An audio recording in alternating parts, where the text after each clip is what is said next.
right now, ang topic po natin is how to eliminate negativity to your life. Paano ba natin maaalis yung mga negative na tao sa buhay natin? Yung mga negative na situation, yung mga negative na circumstances, paano natin mababawasan sa buhay natin? Ganito po yan. This is the hard fact kung nabubuhay ka. Ang masakit ho na katotohanan sa buhay is hindi ho mawawala yung negative sa buhay po natin. Hindi po siya mawawala. Never pong mawawala ang negative. Hindi tayo mabubuhay ng walang negative sa buhay natin. Negative situation, negative circumstances, hindi mawawala ang problema sa buhay. Hindi mawawala ang challenges sa buhay. Hindi mawawala ang pagsubok sa buhay. At hindi mo rin maiiwasan yan. That's the truth about life. Darating at darating sila, magpapakita sila sa iyo, mararamdaman mo sila, mangyayari sila sa iyo. You can actually eliminate them, but hindi sila pwedeng mawala sa buhay. Kasama po talaga. So the best way to actually change our life, kailangan po natin ng kakaibang perspective sa buhay natin. Yung tinatawag po natin na pananaw. Ano ba yung maitutulong nitong tinatawag natin na perspective sa buhay? Ang mindset nyo po lagi is number 1, expect problems will come to your way. Expectin mo na maraming problemang darating sa buhay mo. Expectin mo na maraming pagsubok, maraming challenges, maraming negative na tao. Kailangan aware ka. You have to become aware that darating sila sa buhay mo. Pagka nasurpresa ka kasi, defenseless ka eh. Caught off guard ka, wala kang tsansa para lumaban kasi nasurpresa ka eh. Pero kung aware ka, normal lang yan. Normal na mangyayari to, normal na may ganitong pagkakataon. Pag yun na yung mindset mo, dun pumapasok yung tinatawag po natin na critical thinking. Nakakapag-analyze ka ng maayos, not based on your emotions. Bakit? The reason why maraming tao ang kinakapitan ng negativity, it's because nagiging emotional ang maraming tao pag nagkakaproblema. Bakit? Hindi nila napagandaan. Hindi kasama sa mindset nila na normal na magkakaproblema ka, normal na magkaka-challenges ka, normal na maraming tao magda-down sa'yo, normal na maraming tao magta-turn down sa'yo. Hindi nila in-expect yun eh. Ang akala nila, yung na-visualize nila, ito yung mangyayari, maganda lahat, maganda. Hindi. Dapat aware ka na. Definitely, it will happen. Hindi laging tag-araw, may tag-ulan din. Tandaan nyo po yan. At hindi laging tag-ulan, may tag-araw din. Vice versa. Anong ibig kong sabihin? Kapag ka-aware ka, alam mo na may darating na problema eventually sa negosyo mo, eventually sa relasyon ninyong mag-asawa, eventually sa mga anak mo, hindi ka na magiging emotional. Gagana yung tinatawag natin na logic, yung critical thinking, para makapag-desisyon ka ng tama sa buhay mo. So, ibig sabihin, kapag may nagkamali, okay lang yan. Kapag nadapa ka, ang lagi mong isipin, okay lang yan. Kasi bakit? Expected mo na pwede kang madapa eh. Hindi ka perpekto. Expect mo na pwede kang mag-fail. Pwede bumagsak yung negosyo mo. Expect mo na yan. But do not focus on that. Importante lang, aware ka na pwedeng mangyari at mangyayari yan sa buhay mo. Para lang handa ka. Anytime na dumating na siya, mangyari na siya, alam mo na, oy, naalala ko yung sinasabi sa akin ni Sir Raymond. May darating nga palang pagsubok. May taong magne-negative sa akin. May taong magta-turn down sa akin. O aware ka na. O pagka-aware ka na, ito yung dapat kong gawin. Not based on my emotion, but ito talaga yung solusyon sa ganitong klase ng problema. Kailangan natin na maging gising tayo sa buhay. Hindi yung lagi tayo nananaginip ng gising. Ang ibig sabihin ng gising po tayo sa buhay is that normal na mawawalan ka ng business partner in the future, normal na malulugi ka, normal na magkakaganito ka. Pero ito yung solusyon, no? Ito lang yung gagawin ko. Nakaset up na sa isip mo yan. Kailangan gising ka. Kailangan aware ka. Dahil hindi sila may iwasan, lagi silang nandyan, may pagsubok, may trials, may hardships. Para hindi tayo emotional, expect mo mangyayari sa buhay mo yan. Pero handa ka lagi. Pag nagdesisyon tayo, pag sumulusyon tayo ng problema, not based on emotion. If it's business, do the numbers. That's the only way. There's no other way. Idikit nyo po yung calculator sa sarili ninyo. Yun lang ang paraan para mabuhay mo yung negosyo mo. Compute ka, adjust ka ulit. Decide, take action, analyze the result, adjust. Yun lang po ang solusyon dyan. The only thing that is permanent in this world is what we call change. So you have to adjust. Pag may problema sa pamilya, huwag kang emotional. Hindi yung nag-away lang kayo mag-asawa, maghihiwalay na kayo kagad. Nagkagalit lang kayo, geto na kagad. Hindi. Expect mo na pwede mangyari to sa inyo. Ano ang kailangan mong gawin? Critical thinking, gumana. Oy, teka lang. Layo muna ako saglit, palamig muna ako. Kakausapin ko siya mamaya pag malino na parehas yung isipan namin. Gumana yung critical thinking. Sa negosyo, bago ka magdesisyon, isara na natin to negosyo natin nalulugi. Emotions yun. Pero kung gumana yung critical thinking mo, teka lang, saan ba tayo nalulugi? Bakit tayo nalulugi? Kunin mo yung calculator mo, kwentahin mo lahat ng expenses, kwentahin mo lahat ng nangyayari sa negosyo mo, alamin mo lahat. Gumagana yung critical thinking. Ang mahirap po kasi kasi sa maraming tao, especially sa maraming Pilipino, mahilig sa drama. Yan ang nagiging problema kaya puro negative ang buhay natin. Napakahilig natin sa drama. Gusto mong umasenso, set aside mo yung drama. Kailangan, brave heart ka. Hindi ka dapat iyakin. Hindi ka dapat emotional masyado. Okay, umiyak pa minsan-minsan. Okay na masaktan pa minsan-minsan. Pero paganahin mo yung isip mo after that. After mo mailabas yung emosyon, yung hirap na nararamdaman mo, mag-isip ka. Hindi yung diretso ka na kagad desisyon, quit ka na kagad. Ayaw mo na kagad. Bigay ka na kagad. Hindi po pwedeng ganon. Hindi ka po pwedeng iyakin sa buhay na to, bakit kakainin ka ng buo ng buhay. So kung alam mo na sa sarili mo, gising ang diwa mo, gising nga kamalayan mo, na may mangyayaring problema, may mangyayaring ganito, hindi ka magiging emotional, hindi yung magdadrama, kawawa naman ako, paano na kaya ito? Lugi na kami, wala na kami. Puro drama eh. Teka lang, okay, nalulugi. Okay, teka lang, ano ang dapat, ano ang po pwedeng gawin, masusolusyon yun na ng tama kasi expected mo na pwedeng mangyari. So makakagawa ka kagad ng solusyon.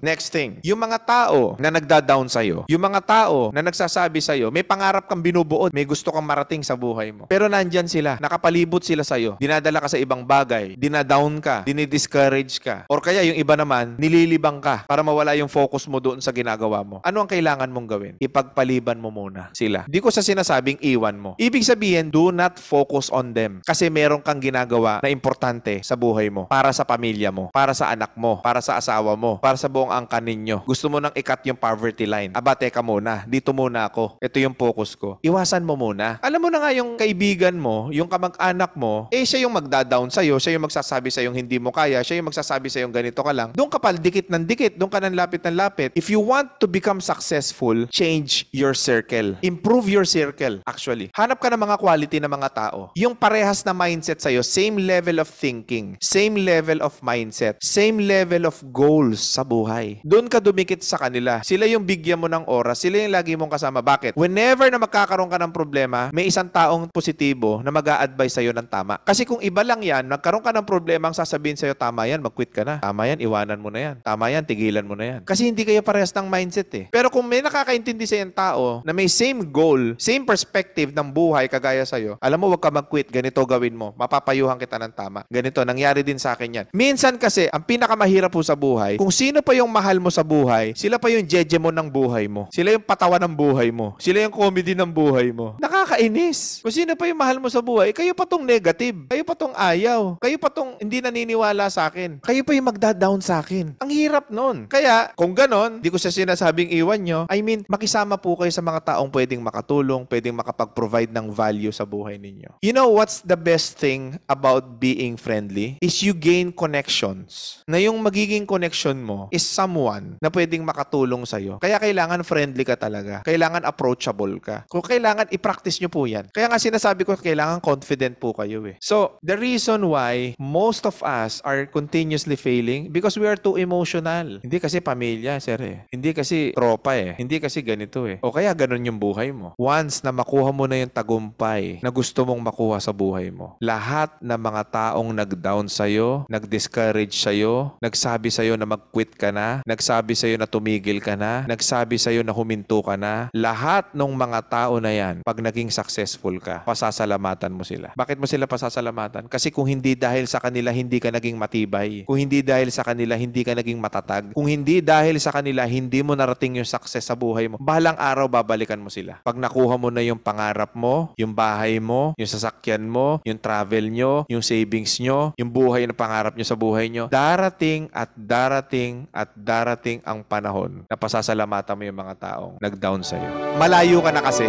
Iba na yung laman ng isip mo, iba na yung laman ng puso mo, iba na yung tingin ng mata mo eh. May pangarap ka na sa buhay ngayon eh, na dating wala. May gusto kang marating eh, na dating wala, kaya hindi kayo magkaintindihan. Kaya hindi mo maiparamdam sa kanila yung gusto mo mangyari sa buhay mo kasi hindi pa siya nangyayari. Kasi wala pa siya. Pero darating at darating yung panahon na pag nangyari yan, maniwala ka pa, sasalamatan mo yung mga yun. Laban lang. Pero alam nyo, para ma-eliminate mo talaga, yun talaga yan. Pasensya ka na, lalayo muna ako. Pasensya ka na, kailangan ko muna mag-focus sa ganito. Tsaka na muna yung problema, tsaka na muna yung mga pagsubok. Gawa muna tayo ng paraan. Ayusin muna natin buhay natin. And there will come a time na sila yung unang magko-congratulate sa inyo. Sila yung unang ngingiti sa inyo. Sila yung unang yayakap sa inyo. Next is, if you really want to eliminate negativity to your life, and maybe this is the final answer to our topic for today, you have to change your your focus. You really have to change your focus. Yung priority ba sa buhay? Kailangan dalhin mo na dun sa productivity. Huwag ka na magdalawang isip. Huwag ka na pumetics. Panahon na eh. Ngayon na yung tamang panahon na mag-focus na tayo. Ngayon na yung panahon para magtrabaho tayo at magsumikap tayo at manggigil tayo sa buhay. We really have to change our habits. Kailangan na natin ngayong grind time na ngayon. Now is the perfect timing to be focused on your goals in life. Look for investors, look for partners, look for customers, look for additional process to your business, look for additional income. Ngayon na yung time. Kailangan talaga mag-focus na tayo ngayon sa goal natin sa buhay natin. Sir, paano ba ako makakapag-focus? Ano ba yung mga tips mo para makapag-focus ako sa goals ko, sa buhay ko? Simple lang po. Number 1, gumawa ka ng goal. Hindi po pwedeng wala. Isulat mo yan. That enables you na meron kang goal sa buhay. Dapat ambisyoso ka sa buhay. Huwag ho kayong maniniwala dun sa mga taong nagsasabi na masama ang ambisyoso sa buhay. Kasi yung mga taong nagsasabi na masama ang ambisyoso, ang pagiging ambisyoso sa buhay, sila yung mga taong walang gustong mangyari sa buhay nila. Tama na maging ambisyoso ka. Dapat may ambition ka. Dapat makuha mo yung pangarap mo. Dapat kunin mo yan eh. Bakit? Tingnan nyo to. Simple logic. Pag nakakita tayo ng magagandang bahay, pag nakakita tayo ng magagandang sasakyan, pag nakakita tayo ng magagandang travel destination, pag nakakita tayo ng sobrang daming cash sa bangko natin, ang question ko lang is, sino ba yung nakaka-appreciate niyan? Tao o hayop? Ang nakaka-appreciate po niyan is tao. So kung naniniwala kang tao ka, deserve mo yung mga bagay na yon. Kasi hindi naman siya create ng Diyos. Bakit siya nag-exist sa mundo? Subukan mong ipakita yung magagandang bahay sa unggoy. Subukan mo ipakita yung magagandang travel destination sa aso. Subukan mo yung ipakita yung napakalaking savings sa bangko sa ibon. Ma-appreciate ba nila yan? Hindi. Hindi nila ma-appreciate yan. The reason why gusto ng mata natin yan, gusto ng isip natin yan, gusto ng puso natin yan, it is because designed yan na para ma-appreciate mo at kunin mo. That's the bottom line. Kaya sila nag-e-exist. Kailangan ambisyoso tayo sa buhay. Kailangan may pangarap tayo sa buhay. Kailangan may kukunin tayo sa buhay natin. Hindi po pwedeng hindi natin kukunin yung pangarap natin. Ikaw, ano ba gusto mo talaga mangyari sa buhay mo? Seryoso ka ba talagang umasenso? Huwag ka matakot. Focus lang ang kailangan yan. Mindset, 1 taon, 2 taon magpapagod ako. The 3rd year, kuha ko na pangarap ko. On the 4th year, kuha ko pangarap ko. Dapat ganun ang mindset. Bakit? Kung ganun ang mindset natin, kung ganun ang thinking natin, meron tayong timeline sa mga goal natin, sa buhay natin, na hanggang dito lang ako, hanggang ganitong panahon lang ako magtatrabaho, maniwala po kayo. 2 years, 3 years, kuha na nila pangarap nila. Na samantalang yung maraming tao sa mundong to, inabot ng 20, 30, 40 years, 50 years na wala na lang ng buhay, hindi nila nakuha yung pangarap nila. We deserve better things in life. And actually, we deserve the best things in life. Huwag ho kayo maniniwala na hanggang ganyan ka lang. Huwag ka maniniwala na ikaw lang si ganito at hanggang ganyan lang ang buhay mo. Diyan na matatapos ang buhay mo. Hindi po pwedeng ganun. Ako nagsasabi sa'yo, may pag-asa kang umasenso, may pag-asa kang yumaman, may pag-asa kang makuha mo yung mga pangarap mo sa buhay mo. Ang kailangan mo nang talaga is laser focus lang sa pangarap mo, sa goal mo, sa trabaho mo, sa negosyo mo, sa kung ano man ang ginagawa mo. Kailangan lang mag-focus ka. Bakit ko siya sinasabi sa yung posible? Kung naging posible siya sa mga kakilala mo, sa mga kamag-anak mo, sa ibang tao, tandaan mo posible na siya sa'yo. Sino hong makapagsasabi sa mundong to na kahit sinong tao na hanggang ganyan ka lang sa buhay mo? Pwede nila sabihin, pero hindi nila pwedeng diktahan ang buhay mo na hanggang ganyan ka lang. Yung destiny natin, Diyos ang nakakaalam niyan. Hindi ibang tao. And we create our destiny. Kaya nga tayo may free will sa buhay. Meron tayong choices sa buhay. Lahat ng tao may equal chance. Pinanganak tayo lahat hubad. Papasan pat darating din ang umaga mo. Hindi laging gabi. Darating din ang umaga. Magandang gabi po sa inyong lahat